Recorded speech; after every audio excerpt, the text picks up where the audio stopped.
Hello, my name is Sienna McRae, and this is my policy change video. Today we're going to be discussing tax reform. Our current predicament with our taxes is that we're paying a progressive income tax, which is a tax in which the marginal tax rate increases as the income of the taxpayer rises. So the lower your income, it's based off of brackets, the less money you'll have to pay percentage-wise from your income. The fairness argument. Often left-leaning politicians argue that a progressive income tax is necessary to instill fairness when it comes to paying taxes. Their argument is that the more you earn in income, the more you should have to pay. Despite the concept of fairness, tax loopholes often prevent the fairness from actually coming into effect. Higher income individuals often have savvy accountants that can get them through many loopholes and prevent them from actually paying anywhere near the percentages that they are supposed to be paying. Because of these things, the challenges that we face are: one, establishing what fairness is. What is the difference between equality and equity?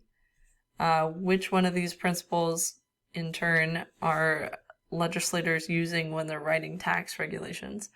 The second challenge is, what do we do with the loopholes? Are the tax loopholes necessary? Are they fair? Who can qualify and who can't for each one? Are there some that are better than others that we should be encouraging? The third challenge is, is there a better way to tax the people? There are other forms of taxation besides the progressive tax. There's also the regressive and the proportional tax form. And are any of these better? And perhaps going back to the first challenge, are they more fair? Are they more equal? Are they more equitable? The solution, I think, would be to do an intensive overhaul of the tax system. And for the true purpose of fairness, the U.S. needs a tax system that takes money from citizens in equal proportions and gives all citizens equal opportunities to be rewarded for their income-producing abilities and contributions to the government's funds and economy. So the question is, how are we going to do this? Well, first we have to establish, as our first challenge, what the difference is between equality and equity.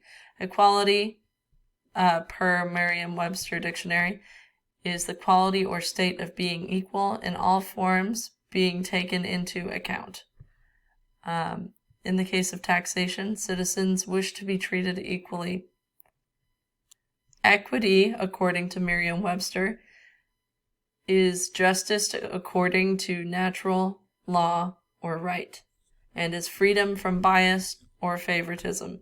However, the treatment of individuals under a system of equity is not equal and often recognizes and or rewards or punishes people based on whether or not they're seen as disadvantaged or overly advantaged. Here's a picture. There's a contrasting picture that I didn't put up, in which people were rewarded for having disabilities, which is great. Which one is being utilized and which one should be, possibly instead? Currently, the U.S. favors a system of equity, giving special lower rates to those in the government recognizes as disadvantaged, while increasing rates for those who they know can afford to make up the difference. If we want to be truly equal, though, we should start treating everyone equally, and then we won't have to worry about making up a difference.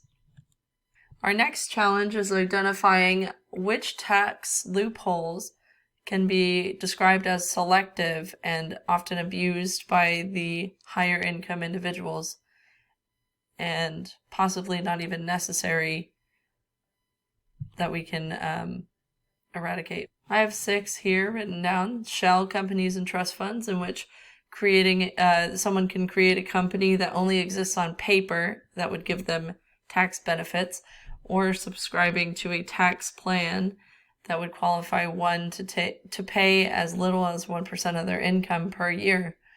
Then we have estate tax evasion, setting up a GRAT, which is a grantor retained annuity trust or trust fund, which invests money for you, enabling you to have a tax-free income.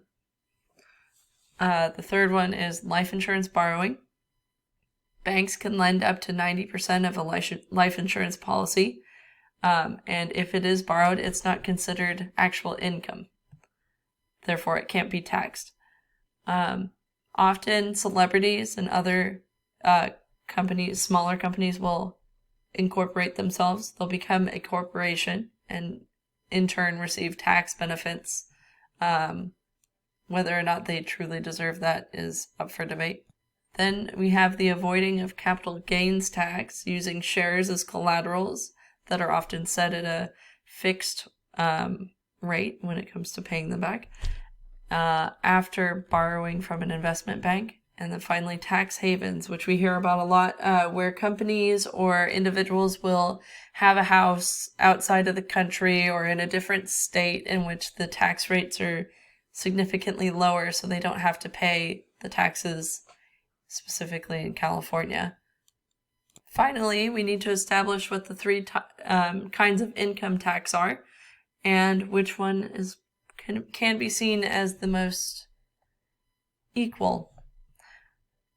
Progressive income tax, like we've already discussed, is a tax in which the marginal tax rate increases as the income of the taxpayer rises and is based on the concept of vertical equity. Proportional income tax is a tax that takes the same percentage from all income levels. And so if you're making $20,000 a year, you'll be paying, for example, you'd pay, let's say, 30% of your income, and so would the people making 6 figures a year or more.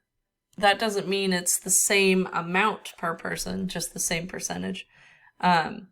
Regressive income tax is a tax that takes a larger percentage of income from low income groups than from high income groups, so the complete opposite of the progressive income tax. And I have a hard time figuring out why people even advocate for this ever, other than saying higher income individuals produce jobs, so they should have the lowest income so they can produce more jobs.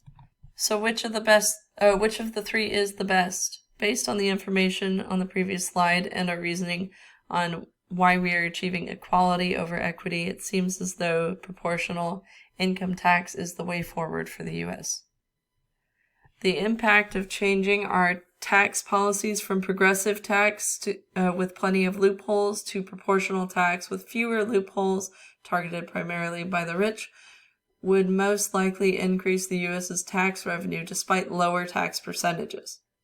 Encouraging taxpayers to seek out positive loopholes such as home mortgage, interest deductions, employer-paid health insurance benefits, 529, college saving plans, etc., would likely increase taxpayer morale and create a more financially savvy community.